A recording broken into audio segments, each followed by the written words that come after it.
Mr. Rantunga, what is the motive to come here and No, it was like when I came here last year with Mr. Gaidialis, we met Vijay, and then we were discussing how to promote cricket in the rural areas. And then Vijay was kind enough to invite us a team which comprised like they were hit by tsunami, and most of these children are underprivileged children. When I went to see them about maybe about 3 years back, the first thing they got together, they were playing tennis ball cricket, and they said, we wanted to play leather ball cricket, could you help? So we built a small net, and the present coach Chissa is the one who is looking after them, and then we started playing cricket, and now that they play cricket in schools, and some of these children, even they have never been to Colombo. So we played a couple of games, and now that especially with the Raval tournament, they invited us as one of the teams, so it was an honor for us to send a team. And what we need to do is to get these children into a different level. They were affected by this horrible tsunami issue, and then some of them could go to school for a couple of years, and some parents are not there.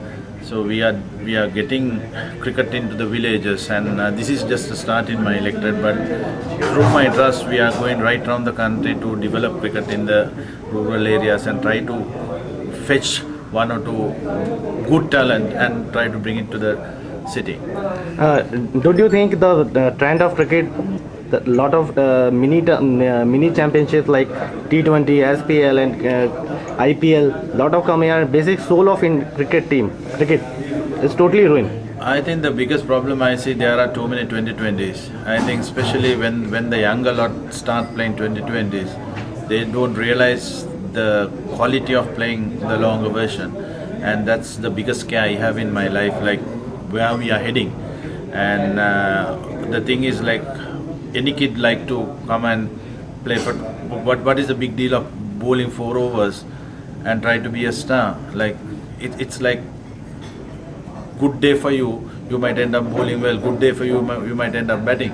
But in a one-day game, when you play 50 overs, you need to change your style. According to the situation, you need to change. And in a test match, it's the same. So you need to play the longer version. And especially with the younger lot, I'm sure that what the countries need to do, the 2020 tournament is like recognized right around the world.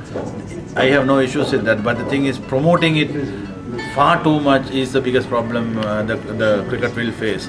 And if they can do it in a lighter way, I'm sure that it might not hamper the longer version or the 50-50.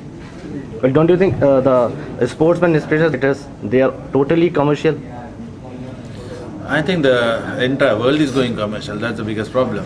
Like, it's not only the cricketers. I think you take the cricket boards. Like when we were playing cricket, the Sri Lanka cricket board used to run by about 10 guys or 12 guys, and the others were all honorary people. Now we have something like 250 or 300 working in the cricket board. And the cricket used to be run by the cricketers those days. Now it's run by the business people. So the trend is totally different. So when the business people run cricket, they are more keen on earning money than protecting the game. But when the cricket is run by the cricketers, I'm sure that every cricketer wanted this to go on for a longer period, teach the values and protect the game. And I think what has happened, like you take ICC directors, how many cricketers are there who has played test cricket or one-day cricket? I don't think a single one is there. So where are we heading? That's the biggest issue I had when I went to the ICC as a director. And I was only director who has played cricket. And you need the past cricketers, honest past cricketers, to get involved in the administration and go to the top to protect the country cricket. I think that should be the priority. So you think it is a very alarming situation? Oh, absolutely. Like when I saw Vensarka losing an election, it's not an Indian election, it's a Bombay election. And I was hurt because I went through the same thing, because you lose to a politician or a business guy. It happens in this part of the world only, India, Pakistan and Sri Lanka, maybe Bangladesh.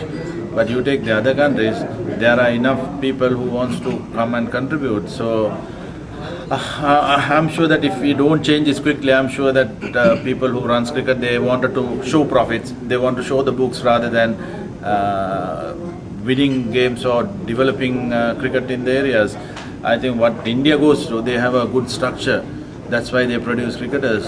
Like after the World Cup, there are new cricketers who has come. The under 19 India could win a World Cup. So these are the now. You take Sri Lanka, we lost to Bangladesh. I'm not putting Bangladesh down, but that's a situation we face. So we are heading disaster. That's why I always say the present cricket board and the present government wants to see the bank books, how much money they have, rather than how developed we are in cricket. That is the difference between a business guy and a cricketer. What is your stand about, you talk about the Dilshan nowadays, his name is coming to the match fixing IPL, I think last 2 months.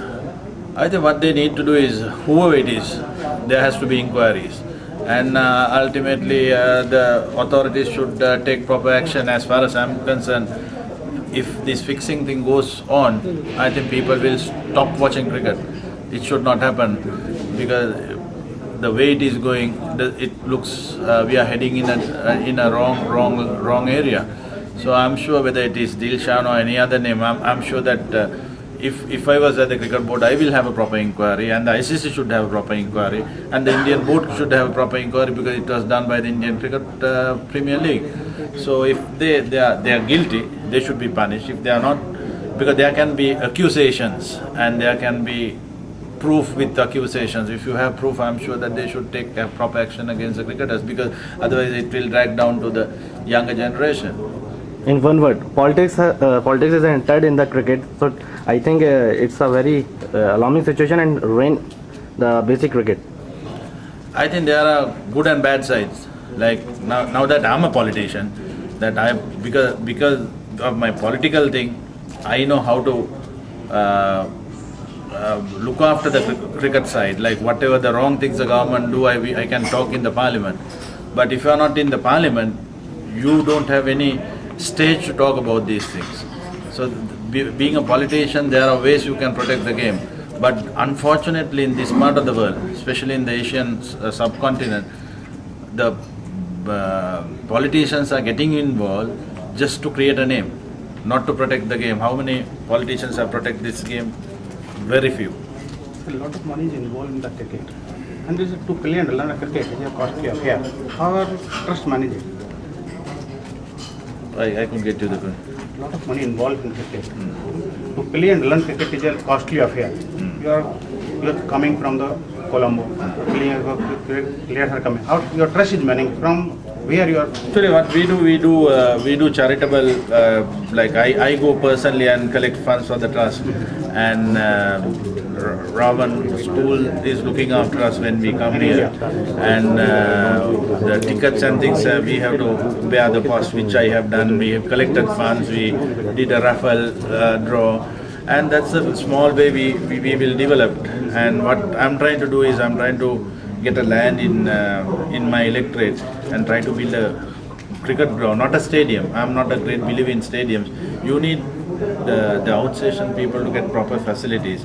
And I should thank SF Cricket Gear. They came out and sponsor us on this tour. Stanford Cricket Gear, they are providing cricket stuff for my school and my charity. So there are friends I have been associating whenever I come to India, like Vijay and I play cricket together, and he offered us, Mr. Raman is looking after us here. You are in the Kochian side. Yeah. In Sri Lanka, you are facing some problems. Retract or in. I think Sri Lanka is having enough problems. I think what we are trying to do is to get in political line, we are trying to get all the opposition together and try to topple the government. Because you have to do that, because they are heading really bad way. So we are working on that. General Fonseca is out, he's released now. So he is trying to work with